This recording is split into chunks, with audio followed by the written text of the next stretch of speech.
Today on Cinema Bros, we will be reviewing The Holdovers, starring Paul Giamatti and directed by Alexander Payne. Disclaimer, if you have not seen The Holdovers, came out in 2023, please go watch the movie and listen to the podcast. Otherwise, enjoy.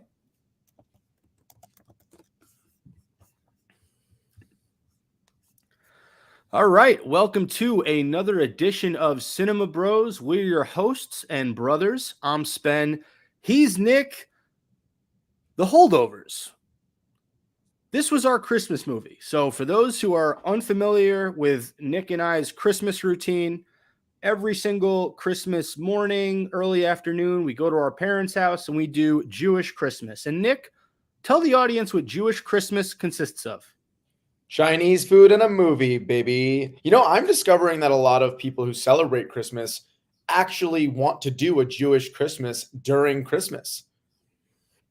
I mean, Jews, we know how to do everything the best. We even do Catholic holidays the best.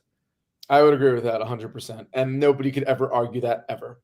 That's a fact. All right. So our Christmas movie this year was The Holdovers. I fought my dad on it a little bit because, I don't know, it just seemed like a very dreary, painfully dry, uncomfortable movie. It seemed like you're not a Dead Poet Society guy. You're not you're not an artsy, grumpy teacher becomes friends with the student. You have a very specific, you're not super specific, but this does not fall in the realm of movies that would catch your eye. Correct. So I kind of pushed back a little bit on the selection, and then my dad gave me one of those, you're in my house, we're going to watch whatever the fuck I want to watch looks. We also, there were like two movies we couldn't see Wonka. We weren't able to stream it. And I think there was something else unstreamable as well. So it was the only real option for something that was in theaters that you could purchase online. Correct. And you know what? I'm glad we watched it. It was a good movie, solid acting. We're going to get into it, but let me read call it a great movie. Call it a great movie. I'm going to read the plot on IMDb to our listeners out there. A cranky history teacher at a remote prep school is forced to remain on campus over the holidays with a troubled student who has no place to go. The teacher, of course, is played by Paul Giamatti. The student, who did a great job, and Nick, you have some information on the student that you shared with me the day we watched, was played by Dominic Sessa. He was Angus Tully, and Paul Giamatti's character was, I guess, Paul Hunnam, or is it Professor Hunnam? Yeah. Okay. So those are the two main characters. Divine Joy Randolph is also in the movie. She plays the cook on campus. As well as, and there's a few other people, but those are the three main people in this movie. I don't want to get too heavy into the plot. I talked about exactly what the movie's about, but this was a nice story the way they told it. Obviously, the movie shows how frustrated and disappointed the child is that he has to stay at prep school. Basically, his mom calls him. She's like, "Hey, I'm going on a vacation with your stepdad. He's taking me somewhere. You just have to stay there over the summer." So he's obviously pissed off. The kid is. And there's a whole contextual thing of something happened to his dad. The relationship with his mom is strained, so it kind of hurts even more. You slowly kind of start to figure that out. And I want it to be known too, there are a few other students that are stuck initially, yes, because either they can't go home or home's too far. There's a boy who lives in Asia. And then there's a guy has an argument with his rich father and he won't come home. His dad says you can only come home if you trim your long hair. He refuses, but they do a good job of getting rid of these kids pretty quickly to have Angus and Professor Hunnam home on campus alone together. But I did think that was a nice thing that Payne did, was say, hey, how unrealistic is it if two people just end up alone together? Let's have some other holdovers who end up staying over break, but they get a shortcut out. So it ends up being the two main characters. And the only thing I want to say is our mother, she always says her favorite genre or style of film or TV show, whatever form of entertainment it is is two unlikely characters coming together. And I will say this film is the epitome of two unlikely characters, a 65-year-old cockeyed, you never know which he has two lazy eyes, you never know which direction they're going in. He smells like fish. He has a condition where he constantly smells like fish. He has some sort of vitamin deficiency.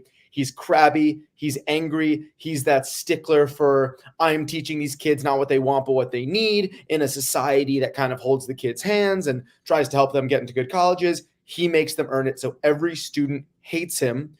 And then you have Angus, who, kind of an angsty, angry kid, it gets in fights with other students, but you kind of realize early on he is a good person and he helps another student who has nightmares in the middle of the night. So you kind of realize these two guys have so much anger towards the world, such different perspectives on the world, despise each other, and somehow need to come together to spend time together.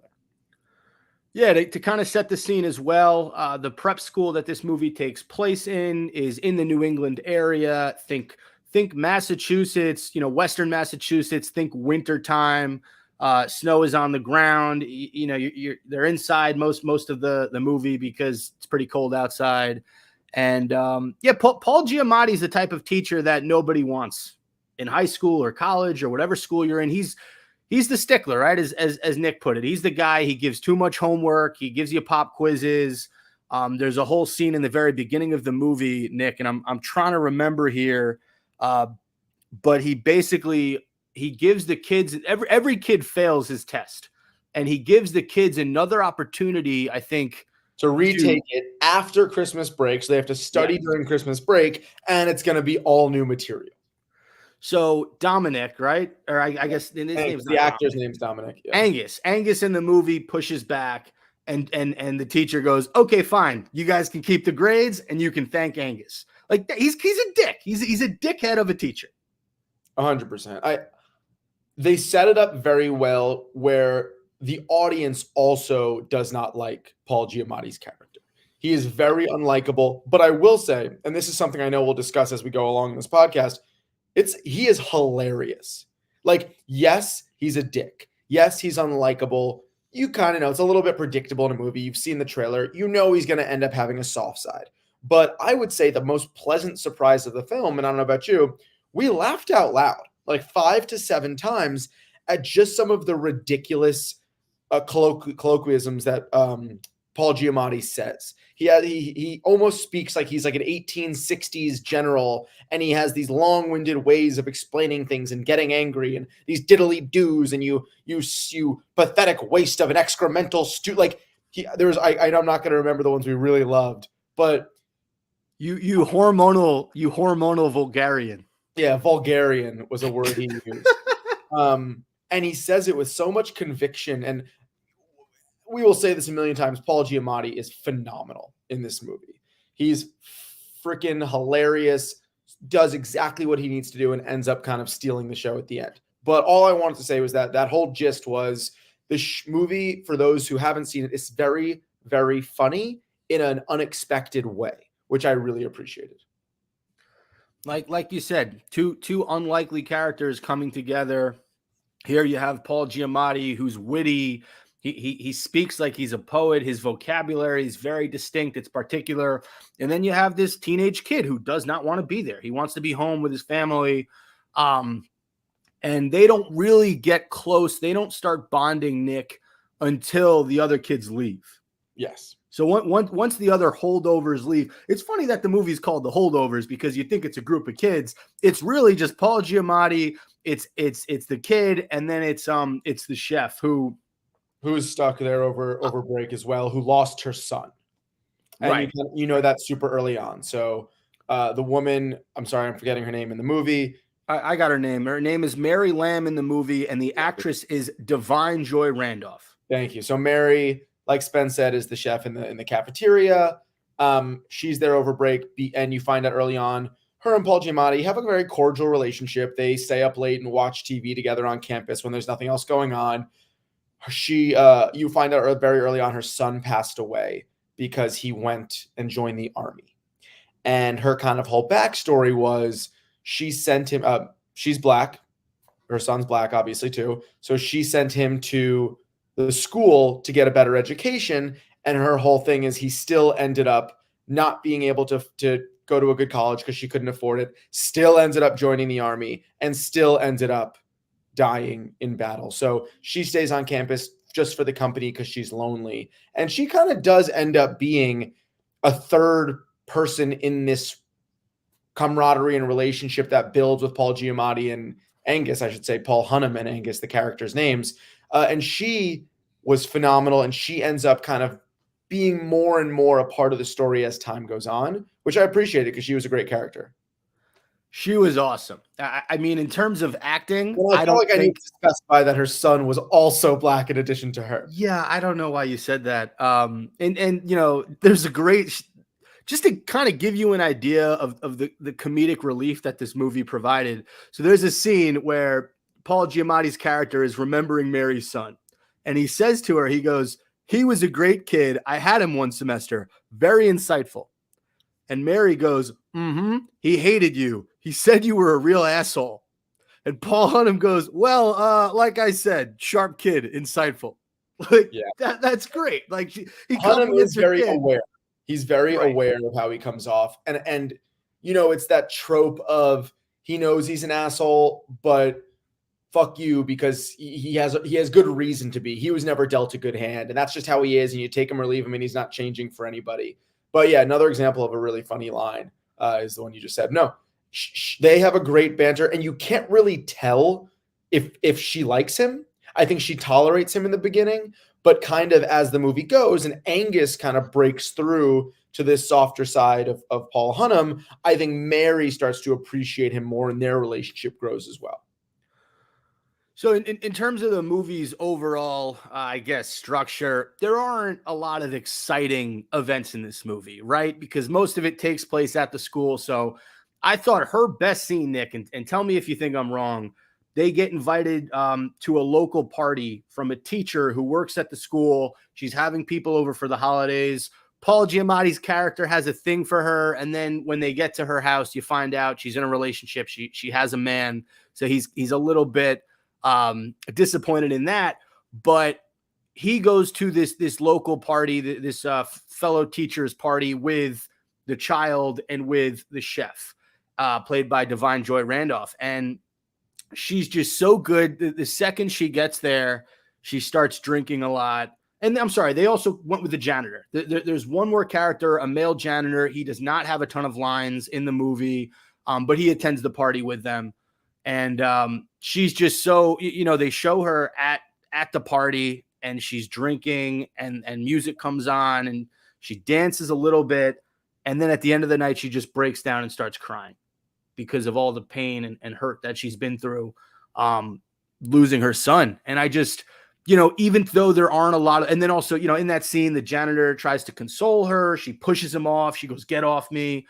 Well, he clearly has a thing for her. There's a little right. He has a little thing for her, but her acting in that scene, Nick, for me, it just made the movie because you know there's not a ton of emotion in this. Like Paul Giamatti never breaks down. The kid really doesn't break down until the very end. She's kind of the only character that shows real emotion in terms of hurt and pain and suffering.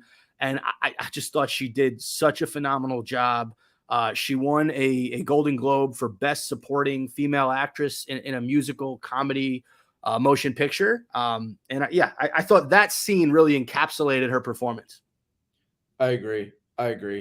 I think what this film does well, and it's what you were saying, it's not the most exciting. I wouldn't say the word exciting. There's not that much action, I think is a better way of putting it, because I think it's still excitingly entertaining and you're still excited about the jokes and the good moments, even though that excitement isn't very, you know, there's not physically, tangibly, not a lot is going on. It's a very dialogue driven film, and it is a longer film for being so dialogue driven. 2 hours, 13 minutes. 2 hours, 13 minutes, which, you know, if 10, 15 minutes could be shut off. That I don't think a movie should be over 2 hours of this caliber, of this style. But the movie is extremely well written. Extremely well written. The dialogue is incredible. What they do really well from a structural standpoint is a very gradual but impactful development of each character. And I find that each character is so unique to themselves and so unique from each other. A lot of films make the mistake of characters being too similar and characters blending. And why do you need this character who just sounds like this character? And why do you have 6 guys from Boston who talk the exact same, who want the exact same thing, who look the exact same? What this film does really well is it takes Angus, who's got his own angsty, mad at the world personality. It takes Paul, who's kind of like I'm put on this earth to make sure these kids learn something from a completely different perspective. You have Mary, who lost her son, who comes from an entirely different upbringing, who has no money, is not well off in the slightest, and is literally just trying to stay afloat. You have this other kid who ends up leaving early, but you have the rich kid who's just trying to get back at his dad so he won't shave his head. You have the Asian kid who can't afford to fly home to see his parents who are on the other side of the world. It really does a great job of saying, every character is going to have such a specific direction and a purpose in this film, and no character in that sense feels purposeless. It doesn't feel like they threw anything in there. Everything was very, very well intended. And what I will say about Alexander Payne, for those of you who don't know, he's the filmmaker who did Nebraska. He did The Descendants. He did Downsizing. This is his most recent film from Downsizing. And I will say, The Descendants, George Clooney, incredible movie.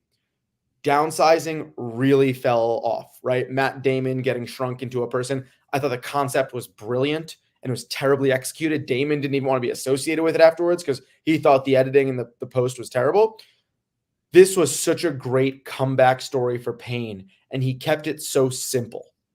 And it's not going to be for everyone in its simplicity, but if you are just into that style of film, that is dialogue, it's feeling, it's moments, it's characters coming together in a very confined space that really almost is ironic because they grow so much within that confined space because of each other, then, this film does that in that capacity. It does it really well. I lost my train of thought there, but basically I was trying to say is Payne came back, had a great film. It is very specific to what it is, but it does great for what it is. It's hard to watch this movie, Nick, and not feel something. Like I left this movie in all honesty. I felt like first of all, you feel more intelligent because Paul Giamatti uses catchphrases and colloquialisms and just the most ridiculous phrases you've just never heard in your life. Like, what does he say at the end when he's talking about his boss and he calls him the human equivalent of penis cancer? Yes. Like, now I'm going to use that. If someone pisses me off, I'm going to call them penis cancer. And Angus was very smart too. Angus, the main character, is the only kid that got a B on the exam before break. Everyone else got a D or an F. Maybe one person got a C. So they established early on, not only is Paul brilliant in his own right, but Angus, the main character, who's the kid who's angsty, who's mad at the world, who seems like he might be a delinquent, is actually very book smart. And so you do have these two people who are intelligent. And like you said, we learn a lot. They bring out facts. They talk about history. Because I think, if I'm not mistaken, he teaches ancient civilizations or something, or some sort of historical. I can't remember exactly. Something like that. He's a classics professor. So okay, classics or classical studies is traditionally the study of classical Greek and Roman literature. We forgot to mention Giamatti's character has a bit of a drinking problem, which they kind of don't talk about a lot. He's just kind of, everyone in the film has a drinking problem. Yeah, well, the kids know it. The kids see him putting back whiskey in his flask or whatever he's drinking. Yes, true. By the way, I'm looking at some quotes on IMDb from this movie, and this was when the teacher is telling Angus about like how he's kind of a sexual freak, and he goes, "Believe it or not, Mr. Tully, there was a time when the fire in my loins burned white hot." Yeah, and Angus goes, "You're full of shit." And the teacher, Giamatti's character, goes, "No, the details would curl your toes." Yeah, it's so silly like that. It's so funny and clever. I also just want to say what I like about this film is it's not subtle.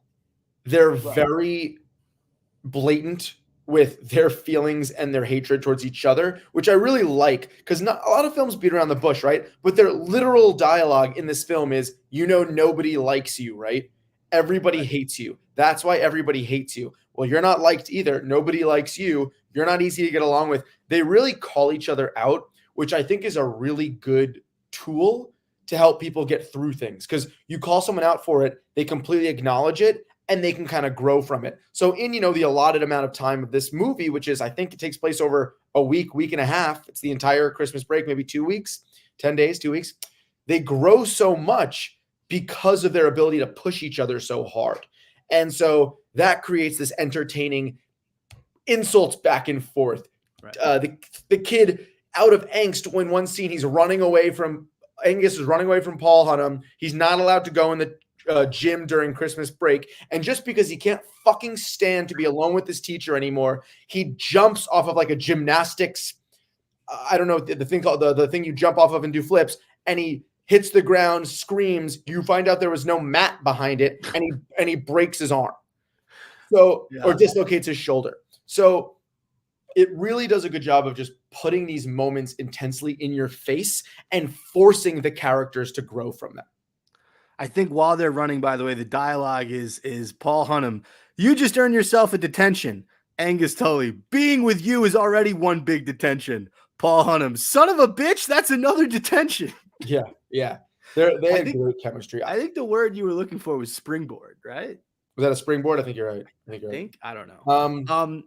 I do want to talk about the trip they take to Boston, because that's kind of, I thought that was going to be the big sort of climax in the movie. It is and it isn't, because you have this whole other portion of it where, if you listen to this, Boston, and we've kind of covered everything, which I like gradually over talking about this, right?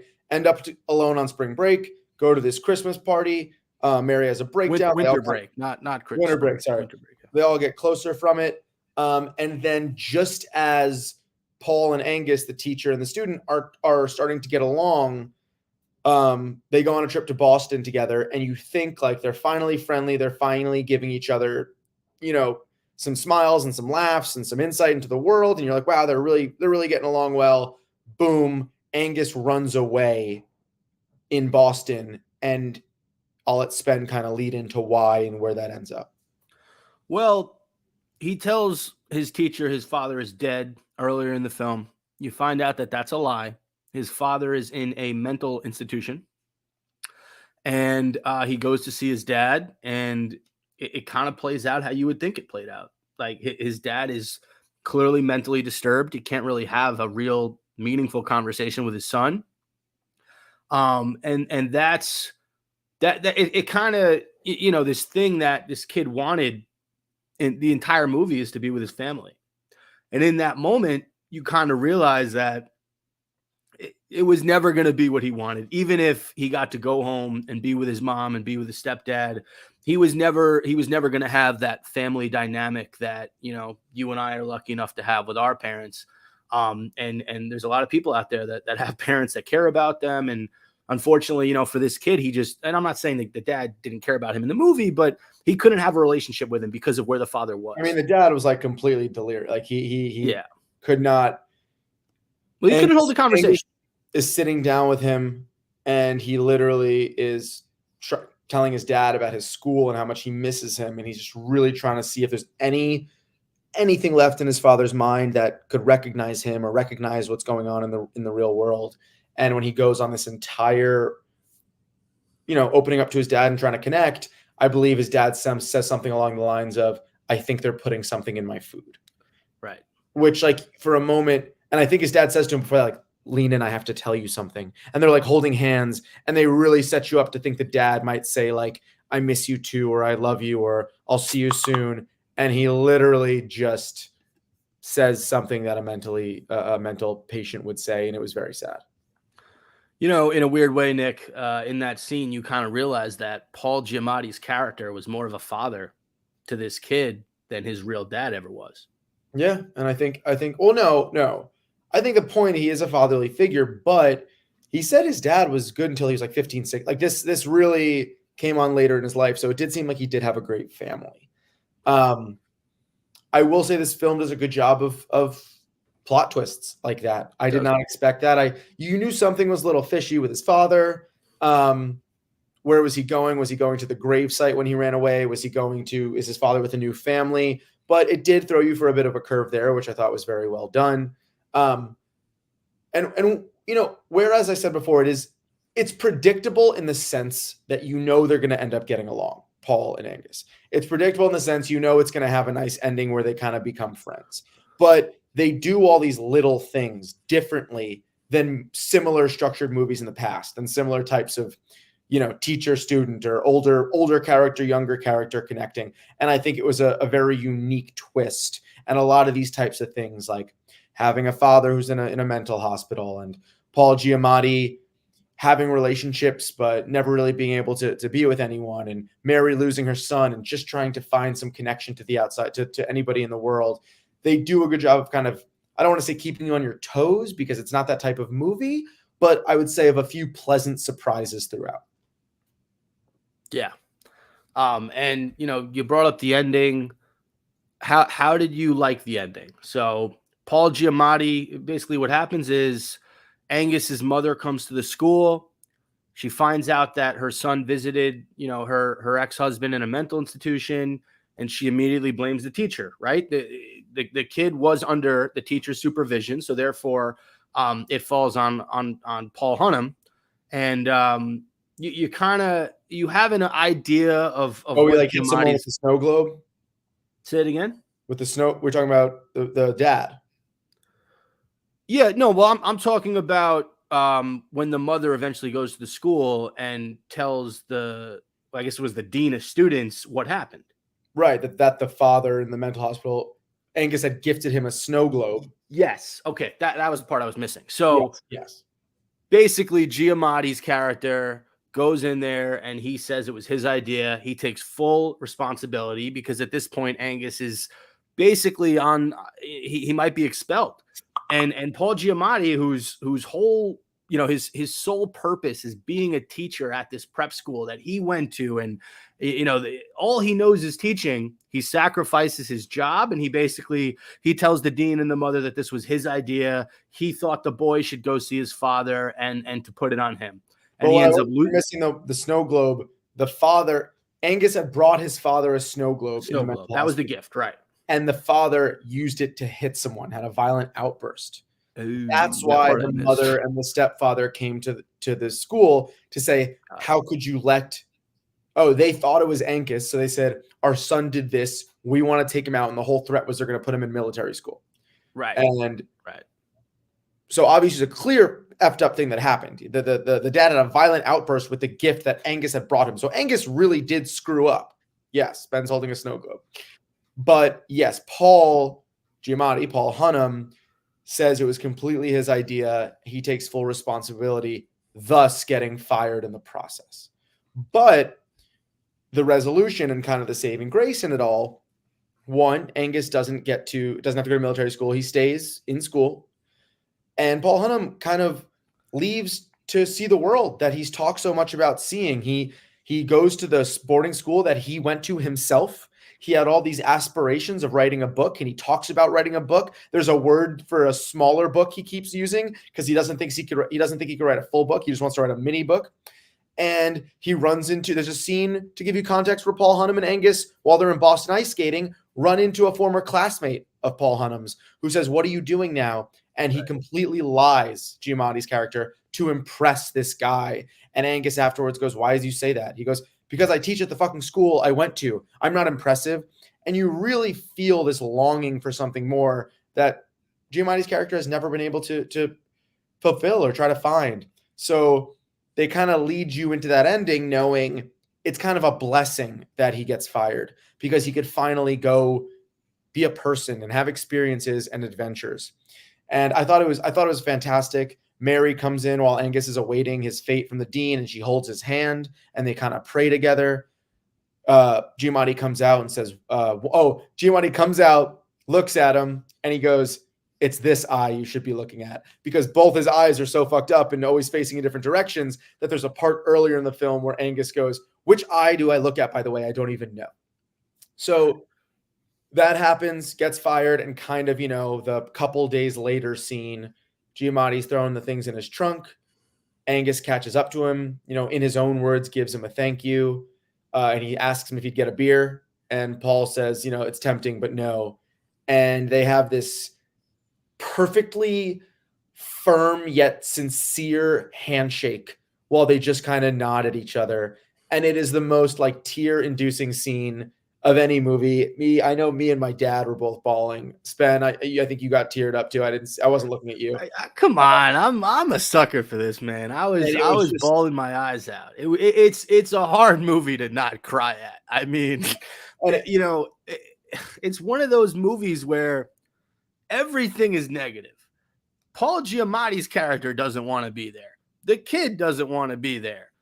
The Mary doesn't want to be there. But they're all in this situation together and they got to make the best of it. And that's, you know, that's what gets me, right? Like they really bring you through all of their pain and their struggling. And at the end, you know, like you said, Paul Giamatti's character, he's free. He's not, you know, in a weird way. And by the way, the name of the school is Barton.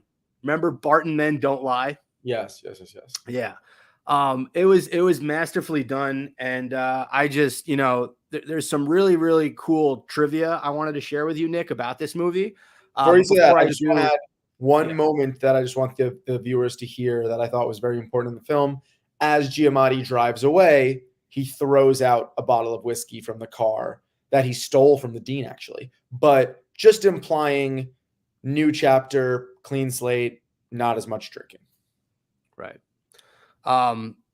Many of the scenes of this movie were filmed at Fairhaven High School in Massachusetts.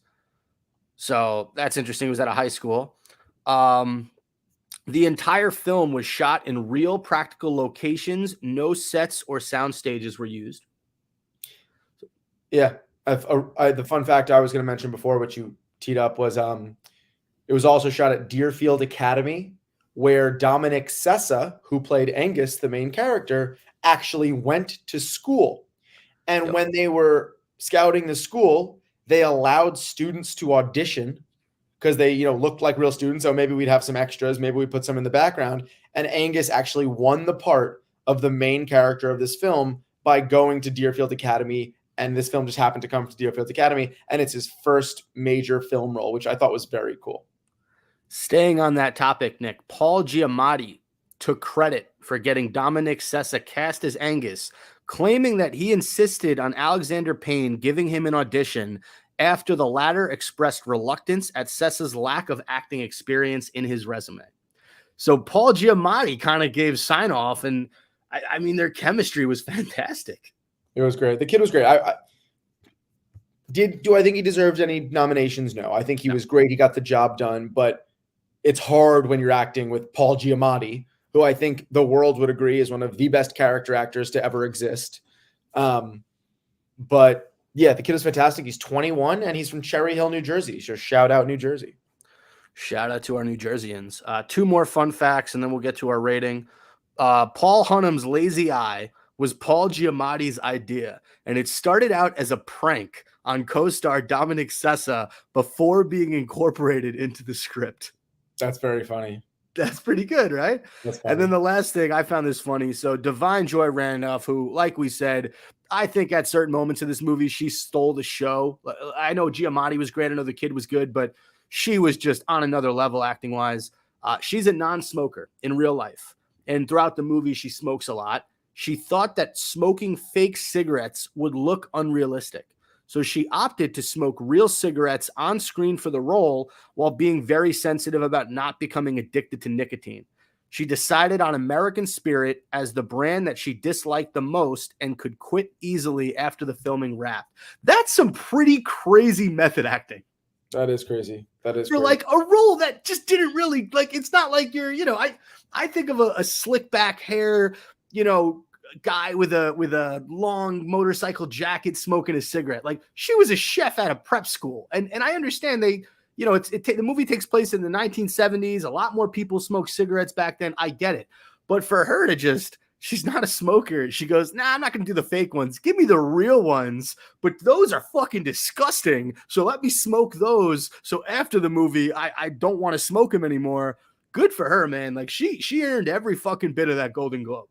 Yeah, she was phenomenal. She was phenomenal. And in a limited role too, I love when someone shines, right? Because she's maybe in 15% of the film, and every scene she fully empowers and crushes. But the story of this film to me, and I know we're wrapping, is Paul Giamatti. for someone who is in so many things, right? You have like the Tom Hanks or the Matt Damon sometimes effect where it's like, I only see the actor at this point. He's just been too many things. Giamatti, somehow you get lost in it and you believe whatever he's putting out every time. And so I just got to give props to that man. I listened to him on the Smartlist podcast with Bateman, Will Arnett, and Sean Hayes, and he just seems like the coolest, nicest dude. His dad was the commissioner of baseball. He comes from a complete line. His dad was a former teacher, I think principal. All his cousins, parents, family is teachers. And he was the only one who didn't become a teacher or go into education at all. And yet he portrayed a teacher so incredibly and so captivatingly. So I got to give a tip of my cap to Paul Giamatti, who earned every award so far that's coming his way as well. Did you see where he celebrated winning his In-N-Out Golden burger? Globe? I did. In-N-Out, baby. There's an amazing picture of Giamatti enjoying a burger, and his Golden Globe is just on the counter at In-N-Out. I know I said I was done with trivia. There's one more thing I just wanted to put out there. The director, Alexander Payne, he loathes the Christmas film label, and he hopes the movie will stand on its own and not just be considered a Christmas film. So despite us watching it on Christmas Day for Jewish Christmas, this is not a Christmas film. You can watch it winter, spring, summer, or fall. All you got to do is call Paul Giamatti and watch The Holdovers. Well, you can't have it both ways. You can't be a Christmas release and get all of the Jews to watch your movie, but then also say it's not a Christmas movie. And it takes place during Christmas break. It does take. Don't they celebrate Christmas? They get each other presents. Yeah, it's a Christmas movie. I'm sorry, Alexander Payne. I agree. All right, ranking. Give me a ranking. A rating. Yeah, rating. I'm sorry. Ranking, rating. Give me your score. 1 out of 10. 8.7. 8.7. All right. So I'm gonna go 8. Timeout. Why 8.7? I would say really the only flaws of this movie to me was it was a little long. It took a little long to really get into the meat. It took a little long to get into the meat of the story. And I guess if I had to give any other critique, I would say at some points I didn't love Dominic Sessa's delivery on certain things. Those would be my really only two critiques. I still think he did an incredible job, especially given the circumstance of his first ever major film. I thought Giamatti was perfect. I thought Divine was perfect, who played Mary. Divine Joy Randolph, yeah. Divine Joy Randolph was perfect, who played Mary. I thought the cinematography, I thought the feel, the nostalgia, the 70s vibe, the soundtrack we didn't talk about was incredible. Some Allman Brothers in there for dad, some nice old 70s classic rock.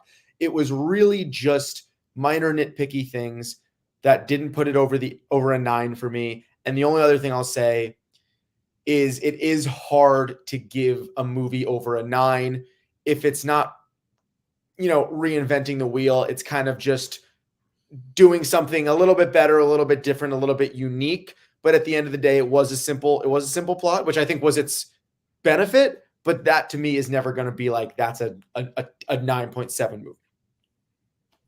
I go 8.2. I think that, so average it out, it's about an 8.4, between 8.5, me and Nikki, 8.45, I guess.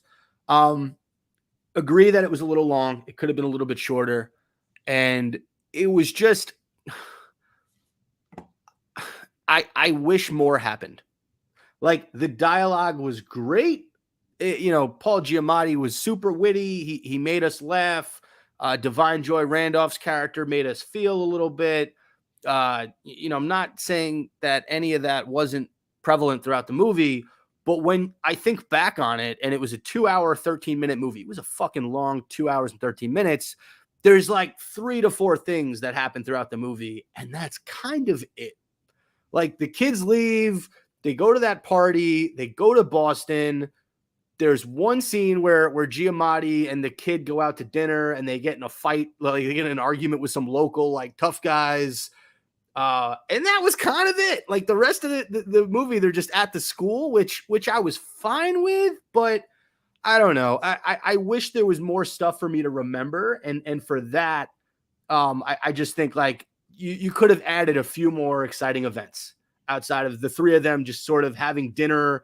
And there were a lot of scenes like that with the three of them just sitting around talking, which is fine.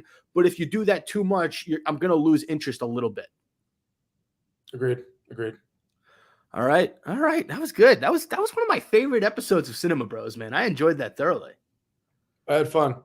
I had fun too. Nick and I are going to try. What'd you say? And now I'm done. Now he's done. We're going to try to be a little bit more consistent with the episodes we put out. So many movies, so little time. But thank you for listening to another edition of Cinema Bros with Spen and Nick. You want to follow us on Twitter at bros_cinem 45145. Yes, at Cinema Bros is already taken. So at bros_cinem 45145. Follow us on Instagram, Cinema Bros, and check out our YouTube page. Thanks to everyone for listening. And have a great night. Peace. All right. Nope. We're still going? Yeah, Damn. I was waiting for the thing to go away. I thought I clicked it.